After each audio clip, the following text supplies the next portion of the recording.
Hello dear students. कल के lecture में हमने आपको Newton Gregory forward interpolation formula कराया था। आज हम इस फॉर्मूले पर बेस्ड प्रॉब्लम और इस फॉर्मूले की एक ऊपर में कोरोलरी कराएंगे। तो आपने Newton Gregory forward interpolation formula का प्रूफ और इसका फॉर्मूला कर लिया होगा। फॉर्मूला याद करना है। तो वो फॉर्मूला क्या था, मैं एक बार उसको रिपीट कर दूं। तो ये फॉर्मूला किया था कल हमने, F A plus H U equals to F A plus U C one del F A plus U C two delta two F A plus U C three del three F A plus and so on, where u equals to X minus A upon H. ठीक है, a हमारा जो है x का प्रथम मान, जो first value थी वो है, और u जो है वो x minus A upon H के बराबर है। तो इस फॉर्मूले को आप याद रख सकते हो, क्योंकि पहले भी हमने फर्स्ट चैप्टर में न्यूटन एडवांस्ड डिफरेंस फॉर्मूला किया था। सिर्फ अंतर इतना ये है, उसमें ये था F A plus N H था, u के स्थान पर एन एच था। F A plus N H equals to F A plus N C one del F A plus N C two delta two F A plus and so on. ये हम कर चुके हैं, ठीक है ना। इसी का यदि हम एक पर्टिकुलर केस देखें, यदि a equals to 0, h equals to 1 और u इक्वस टू x आ जाएगा, a का मान 0 और h की जगह 1 रखें तो u इक्वस टू x, ये वैल्यू इसमें पुट कर दें तो ये फॉर्मूला इसमें रिड्यूस हो जाएगा। F X equals to F zero plus X C one del F zero plus X C two delta two F zero plus X C three del three F zero plus and so on. और इसको हम इस form में भी लिख सकते हैं Y X, क्योंकि y equals to F X होता है तो इसको मैं वाई एक्स लिख सकता हूं। एफ जीरो को जो है वाई जीरो लिख सकता हूं plus X C one del Y zero plus X C two delta two Y zero plus X C three del three Y zero plus and so on. ठीक है, तो ये हमारा Newton Gregory forward interpolation formula है। इस फॉर्मूले को आपको याद रखना है, ठीक है। भूल भी जाओ तो मैं इसका एक आपको ऑल्टरनेट प्रूफ बताता हूं जिससे आप याद रख सकते हो। इसको देखिए, इस फॉर्मूले को याद करने के लिए F A plus H you का मान क्या होता है ये आप इस तरह से भी याद रख सकते हो। Since F A plus H you, इसको ई ऑपरेटर में लिख लें। ई ऑपरेटर में ये लिखा जा सकता है E raise to the power U, जो भी एच का गुणांक होगा ये ई की पावर में आ जाता है, E raise to the power U F A. और E equals to 1 plus del होता है, relation between E operator and del operator आपको पता है, E equals to 1 plus del raise to the power U F A. अब इसका जो है प्रसार कर लें बाइनोमियल थ्योरम से, तो ये हमारा आ गया 1 plus U C one del plus U C two del two plus U C three del three plus and so on into F A. F A से यदि ऑपरेट करा देंगे तो ये फॉर्मूला बन जाता है, ये यही फॉर्मूला है। तो इस फॉर्मूले का ये प्रूफ भी है, लेकिन एग्जाम में यदि प्रूफ पूछा जाता है तो आपको जो पहले मैंने सिद्ध किया था बहुपद लेकर के उस तरह से सिद्ध करेंगे।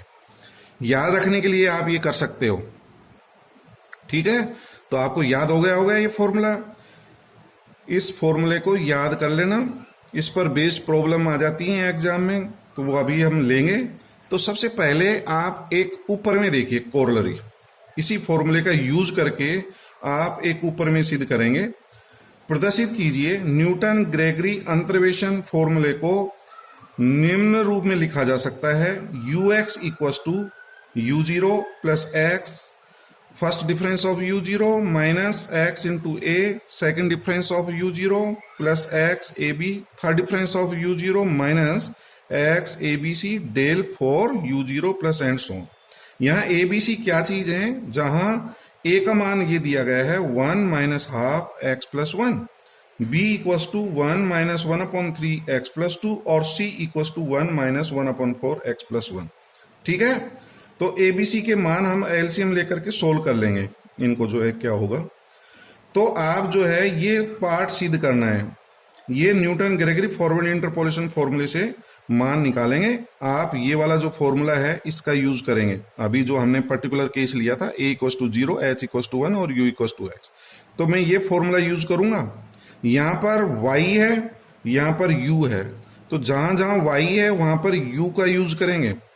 तो हम न्यूटन ग्रेगरी फॉरवर्ड इंटरपोलेशन फॉर्मूले से हम जानते हैं कि ये फॉर्मूला है ux=u0 plus xc1 del u0 plus xc2 delta 2 u0 plus and so on. ये अभी हमने जो है आपको निकाल करके भी बताया है, तो इस फॉर्मूले से मैं निकाल सकता हूं। xc1 का मान अपन जानते हैं x अपॉन फैक्टोरियल 1 होता है, xc2 x minus 1 upon factorial 2 होता है, xc3 का मान x minus 1 x minus 2 upon factorial 3 होता है। तो इस तरह से ये xc1 xc2 xc3 इनके मान रख देंगे, तो ये फॉर्मूला बन गया फर्स्ट। ठीक है, तो हमें क्या दिया गया है, a=1 minus half x plus 1। LCM ले लें, 2 एलसीएम आ जाएगा, तो ये प्राप्त हो जाएगा और इसको हल करेंगे तो आपका आ गया माइनस x माइनस 1 अपॉन 2। अर्थात यदि ये माइनस को हम इधर लगा दें तो minus a=1 half x minus 1। तो माइनस a की वैल्यू क्या प्राप्त होगी, 1/2 x माइनस 1। इसी तरह से हम b का जो मान दिया गया है, ये दे रखा है क्वेश्चन में, दे रखा है b=1 माइनस 1/3 x प्लस 1। इसका एलसीएम लेकर के यदि अपन सोल्व करें तो माइनस b=1/3 x माइनस 2 आएगा। और c की वैल्यू भी इसी प्रकार से सोल्व कर लें तो similarly minus c=1/4 x minus 3। तो ये हमारे minus a minus b minus c के मान आ गए। अब इस फॉर्मूले में एक में रख देंगे। 2 का 3 का और 4 का प्रयोग समीकरण नंबर 1 इस फॉर्मूले में यूज करना है। तो ux एज इट इज आ गया equal to u0 plus x del u0 plus x as it is. आप जानते हैं फैक्टोरियल 2 का मान 2 होता है। फैक्टोरियल 2 का मान क्या होता है, 2। तो ये 1/2 x माइनस 1, तो यहां समीकरण नंबर 2 से देखिए 1/2 x माइनस 1 का मान है माइनस a, तो इसके स्थान पर माइनस a रख देंगे तो ये माइनस a आ गया। Second difference of u0। अब यहां आ जाओ, ये फैक्टोरियल 3 है। फैक्टोरियल 3 का मान अपन जानते हैं 1 इंटू 2 इंटू 3 होता है। फैक्टोरियल 3 का मान 3 2 1, तो 1 तो इसके नीचे लिख दें x/1, 2 को जो है इसके नीचे लिख देना और 3 को इसके नीचे x/1 x minus 1/2 x minus 2/3, और इसकी वैल्यू यहां से रख देंगे। तो ये जो 1/2 x माइनस 1 है इसका मान है माइनस a, और x माइनस 2/3 का मान x माइनस 2/3 का है माइनस b। तो x एज इट इज आ गया minus a minus b del 3 u0। ठीक है, अब इसी तरह से यहां पर जो फैक्टोरियल 4 है इसको भी 1 2 3 4, x के नीचे 1 रख दें, x minus 1/2 x minus 2/3 x minus 3/4, 1 2 3 लिख देंगे। तो x माइनस 1/2 का मान माइनस a है, x माइनस 2/3 का मान माइनस b है, x माइनस 3/4 इसका मान है माइनस c। तो x minus a minus b minus c यहां रख दें और उसको हल कर दें। यही आपको सिद्ध करना था। तो ये कोरोलरी कई बार एग्जाम में पूछी गई है। यह ऊपर में न्यूटन ग्रेगरी फॉरवर्ड इंटरपोलेशन फॉर्मूले से ही ज्ञात की गई है। ठीक है, अब हम आपको एक बहुत ही इंपॉर्टेंट क्वेश्चन करा रहे हैं। जो अभी आपने इंटरपोलेशन पढ़ा है इस पर बेस्ड प्रॉब्लम देखिए। न्यूटन ग्रेगरी फॉरवर्ड इंटरपोलेशन फॉर्मूले पर वर्ष 1895 के लिए जनसंख्या का अनुमान लगाइए। अर्थात 1895 में आपका जो है जनसंख्या कितनी होगी ये अपन को ज्ञात करना है। तो हमें ये टेबल दे रखी है, एक तरफ तो ईयर है, वर्ष दे रखे हैं, और उसके कोरस्पॉन्डिंग जनसंख्या दे रखी है हजारों में। यानी कि 1891 में जनसंख्या 46,000 है, 1901 में जनसंख्या 66,000 है। तो इस तरह से ये मान हमें दिए गए हैं। ठीक है, तो ये जो मान है ये ए का मान कहलाता है, प्रथम मान। ये x के मान होंगे, ये fx के मान होंगे, इनके संगत मान। ये मान a का है, ये a plus H, a plus 2h, a plus 3h, a plus 4h। तो यहां पर x के मान यदि देखें तो 1891, 1901, 1901 के बाद 1911 है, 1911 के बाद 1921 है। तो कितने कितने का डिफरेंस आ रहा है? तो आप देख रहे हैं 10 का डिफरेंस है। तो अंतर का अंतराल यानी कि h का मान 10 है। कोई से भी दो मान घटा लो, इसमें से इसको घटा लें, इसमें से इसको घटा लें, या इसमें से इसको घटाइए, इसमें से इसको माइनस करिए, तो सब में 10 आ रहा है। तो ये समान अंतराल के हो गए। और अंतराल कितने का है? h का मान 10 है। तो आपको पता हो गया a का मान 1891, h का मान 10। और बाकी के जो है हम अब डिफरेंस टेबल बनाएंगे। डिफरेंस टेबल हम पहले बना चुके हैं, ठीक है, और फॉर्मूला यूज करेंगे। 1895 जो है यहां पर आएगा, जैसे 1891 के बाद और 1901, तो ये मध्यवर्ती मान हो गया इसके मान। और ये प्रारंभिक चरों के नजदीक है, शुरू के मानों के नजदीक है। और शुरू के मानों के नजदीक हो तो हम फॉरवर्ड इंटरपोलेशन फॉर्मूला यूज करते हैं। यदि आपसे कहा जाए कि 1930 में जनसंख्या बताइए, तो 1930 कहां आएगा? लास्ट में आ रहा है, अंतिम चरों के समीप है, लास्ट के मानों के नजदीक है। और लास्ट के मानों के नजदीक हो तो हम बैकवर्ड इंटरपोलेशन फॉर्मूला यूज करेंगे, Newton Gregory backward interpolation formula. Last के नजदीक के मान है तो बैकवर्ड यूज करना है, शुरू के मानों के नजदीक हो तो फॉरवर्ड यूज करना है। और बीच में आ रहा है तो अभी तो कोई सा भी फॉर्मूला यूज कर सकते हो। बाकी यदि सेंटर में मान आ रहा है तो आप आगे के चैप्टर में सेंट्रल डिफरेंस इंटरपोलेशन फॉर्मूला पढ़ेंगे। 4 फॉर्मूले हैं वहां पे, तो जब पढ़ेंगे तब बताएंगे। तो अभी तो फिलहाल हम जो है ना फॉरवर्ड इंटरपोलेशन फॉर्मूला यूज में कर रहे हैं। तो फॉरवर्ड इंटरपोलेशन फॉर्मूला क्या होता है अभी आपको बताया था, F A plus H U equal to क्या होता है? Newton Gregory forward interpolation formula F X या F A plus H U. X का मान ही आता है, U equal to X minus A upon H होता है। यदि एक्स का मान निकालते हैं तो A plus H U. F X equal to F A plus H U equal to F A plus U C one होता है, उसका मान U del F A plus U C two U minus 1 upon factorial 2 delta 2 F A, और U C three का मान U minus 1 U minus 2 upon factorial 3 del 3 F A plus and so on. इस तरह जाए, जहां पर you का किसके बराबर है? X minus A upon H है। U equal to X minus A upon H. तो सबसे पहले आप u का मान ही ज्ञात कर लें, u equal to X minus A upon H. यहां पर x अननोन मान है जिस पर आपको मान ज्ञात करना है। 1895 पर जनसंख्या बतानी है, कौन सी ईयर में बतानी है? 1895। ये x का मान होगा जो अननोन है, जिस पर आपको वैल्यू ज्ञात करनी है। तो x की वैल्यू 1895 माइनस ए प्रथम मान है, टेबल में मैं बता चुका हूं, ये ए का मान है, प्रथम मान 1891, ठीक, अपॉन एच। अंतराल कितने का? 10 का है। इसको सोल्व करेंगे 0.4 आ गया, ठीक है। यू का मान ज्ञात हो गया। अब हमें यू का मान पता है, एफ ए का भी टेबल में पता है, ए के संगत जो मान है। अब ये डिफरेंसेस के मान ज्ञात करने पड़ेंगे, del F A, delta 2 F A, del 3 F A, del 4 F A and so on. इनके मान निकालने के लिए ये हम डिफरेंस टेबल बनाएंगे। डिफरेंस टेबल हम पूर्व में बता चुके हैं कैसे बनाते हैं। फर्स्ट चैप्टर जब आपने किया था the calculus of finite differences, उसमें डिफरेंस टेबल बनाना आप सीख चुके हैं। तो दोबारा देखिए डिफरेंस टेबल बनाना। यहां ईयर ले लें जिसको x मानेंगे, ईयर, और फिर है पॉपुलेशन इन 1000, इसको fx ले लेंगे। तो x के मान हमें पता है 1891, 1901, ये हमारे x के मान हो जाएंगे। इसके संगत जो मान है वो fx होंगे, ठीक है। तो ये मान किसका है? a। ये प्रथम मान हमारा जो है ये a कहलाता है, a प्रथम मान। और इसके कॉरस्पॉन्डिंग जो मान होगा ये मान हमें दे रखे हैं 46,000, ये एफ ए होगा। तो एफ एक्स के मान लिख लेंगे। अब डिफरेंस टेबल देखिए किस प्रकार से बनाते हैं। तो del F X, delta 2 F X, del 3 F X, del 4 F X, ये first difference, second difference, third difference, fourth difference कैसे निकालते हैं।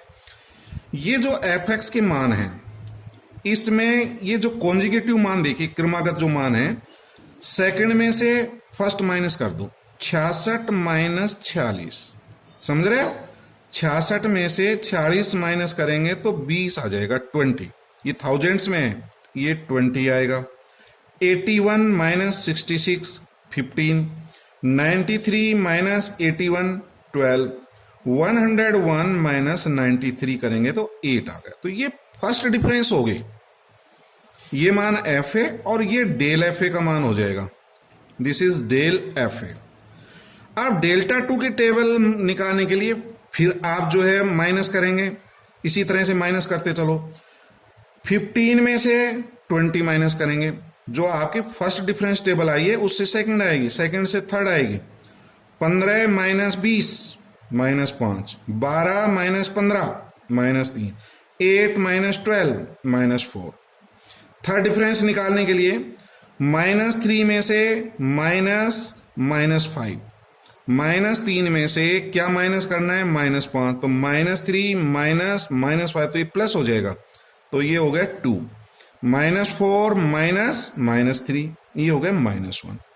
और ये जो वैल्यूज आ रहे हैं घटा करके, जैसे इसमें से इसको घटाया तो ये इन दोनों के बीच में लिखा करो। 81 माइनस 66, इन दोनों का जो घटाने पर आएगा वो इसके मध्य में लिखा करें। अब फोर्थ डिफरेंस, -1 में से -2 घटाएंगे तो कितना आएगा, -3, ये इनके बीच में लिख देंगे यहां पर, ठीक है। तो ये हमारी डिफरेंस टेबल बन गई। तो डिफरेंस टेबल बनाना सीख चुके होंगे। ये जो हमारे एफ एक्स के मान हैं, इनको परस्पर घटाना है, सेकंड में से फर्स्ट, थर्ड में से सेकंड, इस तरह से घटा करके ये टेबल बना लेंगे। ये मान ए का है, इसके संगत जो मान होगा ये एफ ए, ये डेल एफ ए, ये डेल्टा 2 एफ ए, ये डेल 3 एफ ए, ये डेल 4 एफ ए। ये सब ऊपर वाले जो मान हैं, ये मान काम आएंगे। ये किसका मान है, एफ ए। ये मान किसका है, del F A, delta 2 F A, del 3 F A, delta 4 F A. तो अब आप कौन सा मान नहीं पता बताइए, एक्स अननोन मान, जिस पर अपन को 1891, या ये भी निकाल सकते हो आप a प्लस एच यू। ए का मान आपको पता है, एच का मान पता है, यू का मान पता है, इसमें रखेंगे तो यही आएगा एक्स। तो एक्स है 1891, एक्स का मान कितना था, 1895। ये वाला मान जो है 1895 जो मान है ये एक्स का है। तो ये आ जाएगा एफ 1895, इस पर मान ज्ञात करना है। अब यहां आ जाओ, एफ ए का मान 46, फिर डेल एफ ए का मान 20, डेल्टा 2 एफ ए का मान -5, डेल 3 एफ ए का मान 2 और डेल 4 एफ ए का मान -3। ये सब मान आपको ज्ञात हो गए। ये मान इसमें रखेंगे और इसमें रख करके उसको हल करना है, ठीक है। रख लेंगे मान, भाई मान मैंने आपको सब बता दिए हैं। ए का मान कितना है, ये वाला मान है ए का। ये मान किसका है, F A, del F A, delta 2 F A, del 3 F A, del 4 F A, और यू का मान अपन निकाल चुके हैं। तो सब मान ज्ञात हो गए। ये सब वैल्यूज इसमें रख देना समीकरण 1 में और उसको हल कर लें। हल करने के बाद में ये प्राप्त होगा 54.8528। ये मान जो है लगभग 55 के बराबर है। कितना है, 55.85। यदि इसको राउंड फिगर में कर दें तो ये आ गया 55 के लगभग हो गया। और जनसंख्या हमारी हजारों में दे रखी है, 55 आया लेकिन जनसंख्या किसमें, हजारों में। तो 55,000 इसका आंसर आ जाएगा, लगभग मान प्राप्त हो जाएगा। तो इस तरह से इसका यूज करके आप न्यूटन ग्रेगरी फॉरवर्ड फॉर्मूले का आप सॉल्व कर सकते हैं। मैं आपको एक प्रॉब्लम दे रहा हूं घर पे करने के लिए। एक्स के मान ये दे रखे हैं 3.60, 3.65, 3.70, 3.75, इक्वल इंटरवल के हैं। इसके संगत y का मान या एफ एक्स का मान आपको पता है। तो आपको 3.62 पर y का मान या fx का मान ज्ञात करना है इस पर। तो यही फॉर्मूला यूज कर लेना। आपके इसमें 1 2 3 4 मान दे रखे हैं, 4 मान के जो है थर्ड डिफरेंस तक बनेगी टेबल।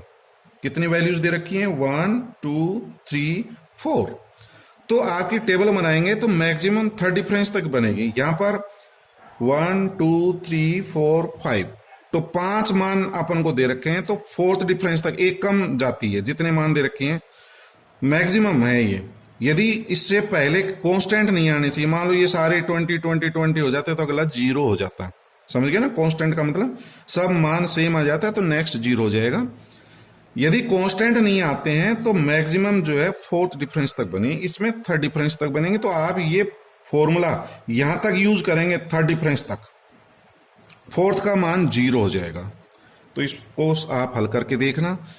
हाँ, एक चीज मेरे को बतानी है, आप इनकी कैलकुलेशन जो है कैलकुलेटर से कर सकते हैं। आपको साइंटिफिक कैलकुलेटर की जरूरत पड़ेगी, तो आप साइंटिफिक कैलकुलेटर खरीद लें जिसमें आपके ये लॉग, साइन, कॉस, ट्रिग्नोमेट्री वाले function, E raise to the power X, ये सब मान आपको जो है उससे ज्ञात कर सकें। तो आपको साइंटिफिक कैलकुलेटर खरीद लें बाजार से, क्योंकि आपको इस पेपर में कैलकुलेटर अलाउ है। आप एग्जाम में कैलकुलेटर ले जा सकते हैं, कैलकुलेटर से ही आपको कैलकुलेशन करनी है। आप इससे प्रैक्टिस करिए, ठीक है? Thank you.